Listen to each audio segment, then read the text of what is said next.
Okay, good morning everyone, and I'd firstly like to start by thanking CITA for inviting me to this fantastic event today to share this gathering with you all.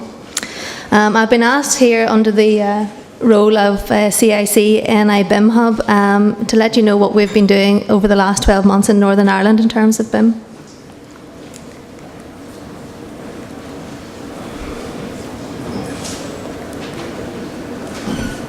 Oh. It's okay. I'll just give you a quick... Okay.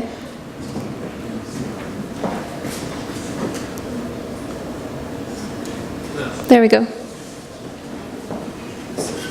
Now, it's gone back. No, good. We're actually using it upside down.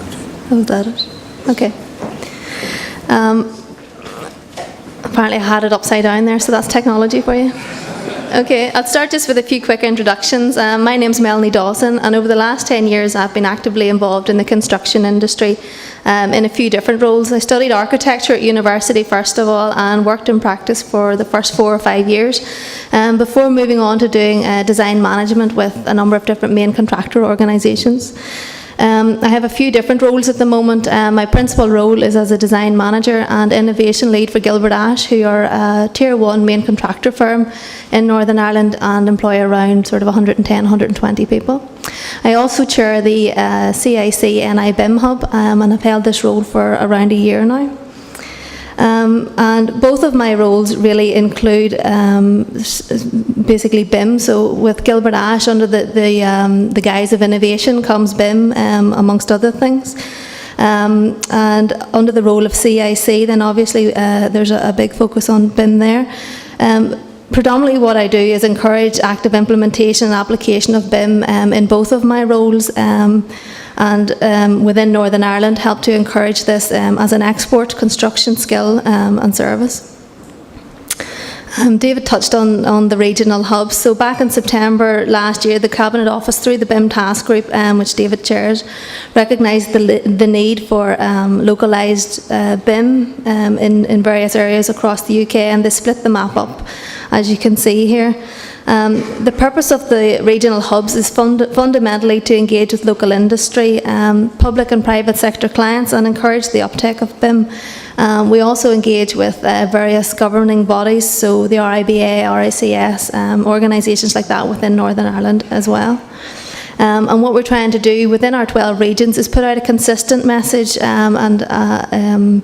so across the UK we're all basically doing the same thing in terms of BIM.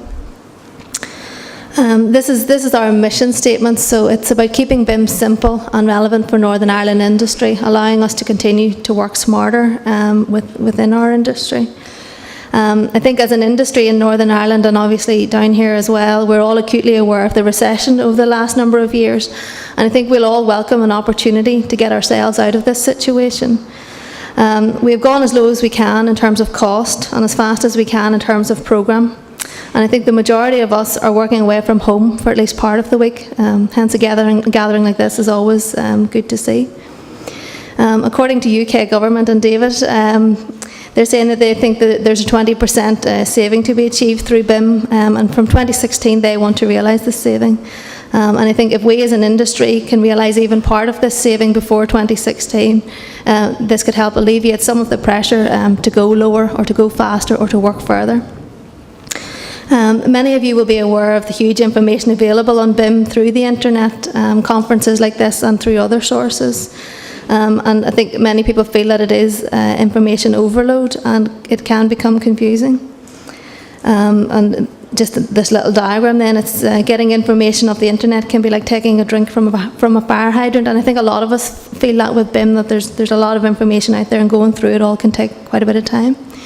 Part of our role in the hub is really to help sift through this information and extract the most relevant parts of this to share with Northern Ireland.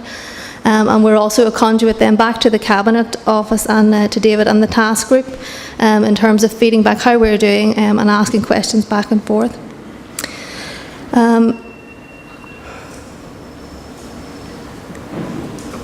Back in January time, I suppose that was whenever the Northern Ireland Hub really started in earnest.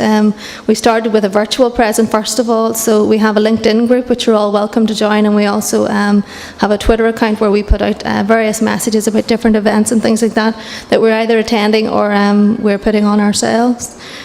In January, we also did a significant amount of work in terms of engagement with the Northern Ireland Government and procurement bodies in particular. The Northern Ireland construction strategy had been set out prior to that at the same time as the UK's construction strategy, and the two are very similar in many respects.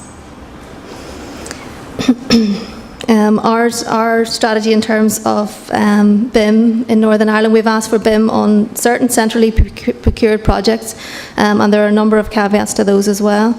The purpose of engaging with the government client bodies at this stage, at the early stage back in January, was twofold.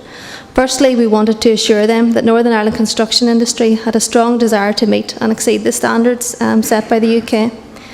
Hence helping to validate that there would be a level of BIM uptake in Northern Ireland to suit this client demand, meaning the strategy set by the Northern Ireland Government was achievable by industry. Secondly, we wanted them to help drive the change, and I think we'll all agree in our industry nothing is more powerful an incentive to change than the reward of winning new work, profitable work from a client who would pay on time in our own country. What we want is projects to use our new skills, our software and our hardware on. We want our government to provide this incentive for the early adopters through some enabler projects, and we're continuing that dialogue at the moment with the Northern Ireland Central Procurement Department. I think in February we made fundamental leaps forward, and again David has touched on some of the documents that were released in February 2013.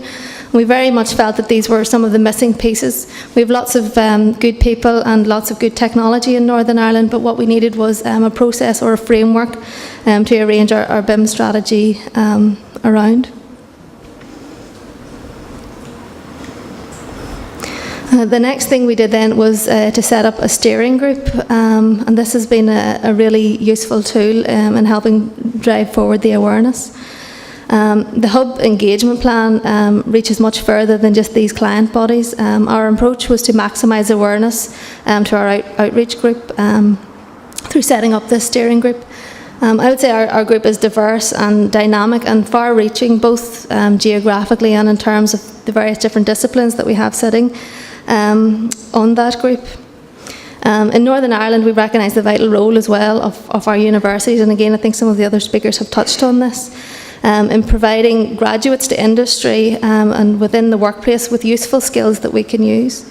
Hence we also have our leading academic institutions on this steering group, so the University of Ulster and Queen's University, and we also have regional colleges represented within this steering group. We have a strong contingent of designers, so architects, civil engineers, structures, M&E, QSs. We have main contractor organisations and also product manufacturers on board. Continuing on the work that we had done in January, we also invited the central government to take a seat on our steering group, which they accepted, and now they can see firsthand that Northern Ireland are prepared for BIM and the work that we are doing. We meet on a regular basis and discuss what needs to happen next in Northern Ireland to keep the momentum on BIM and on disseminating the information. We are in the process at the moment of finalising our website, which will be a link back directly to the task group's website run by the Cabinet Office, and it will be a website focused on giving Northern Ireland that single source of truth and helping to sort of reduce this fire hydrant effect when it comes to BIM. We have also organised a number of different events over the last year, and the purpose of the Hub, it's not to make any money or to generate any profit through our BIM awareness campaign. So as a rule, what we generally try to do is seek sponsorship for the events so people can attend without having to pay a fee. We've received some funding from the central government again, who are backing us up with this drive for BIM implementation. And we've also received some sponsorship from Invest NI. Again, they see the huge export potential of BIM and are actively working to support this growth within Northern Ireland industry. And the universities, again, have also been very generous by allowing us to use their facilities and things like that to help with events. We've had a number of different events over the last year, which started off with an official launch in March time. We followed that up then with a process mapping session, which happened again with local and central government. And again, sort of going back to something which I think Celine mentioned, was sort of the fragmentation with government. We had the same sort of fragmentation within Northern Ireland, and the point of the process mapping workshop was to draw together all of the similarities between the different departments and try and come up with a common strategy in terms of the procurement of BIM. Our most recent event then was just a few weeks ago on the 29th of October. We had our BIM conference in the Titanic building up in Belfast. And as I'm actively involved in organising that event, I can see behind the scenes and I can see who's registering and who we have represented in our audience at those events. Our first event back in March, we had around 100 attendees, mostly architects and contractors, interested in what BIM was and what does it mean for their work and that kind of thing. How do I make BIM work in my organisation? With just minimal turnout from government organisations at that point. As the success of our awareness campaign has developed over the last number of months, the representation has changed significantly. At our last event at the end of October, we had just over 300 in the Titanic building, 84 of whom were central and local government client bodies. There because they wanted to understand better how to procure BIM in Northern Ireland on their up-and-coming projects. The question from March time had changed significantly from the what is BIM to how do I implement it most efficiently. Effectively, how do we buy and sell BIM best within Northern Ireland? The question is no longer do we move to BIM, it's when and how soon we move. Hopefully I've given you a good overview then of where we are in terms of Northern Ireland and BIM and the work we're doing towards raising awareness. That's everything from me, thank you.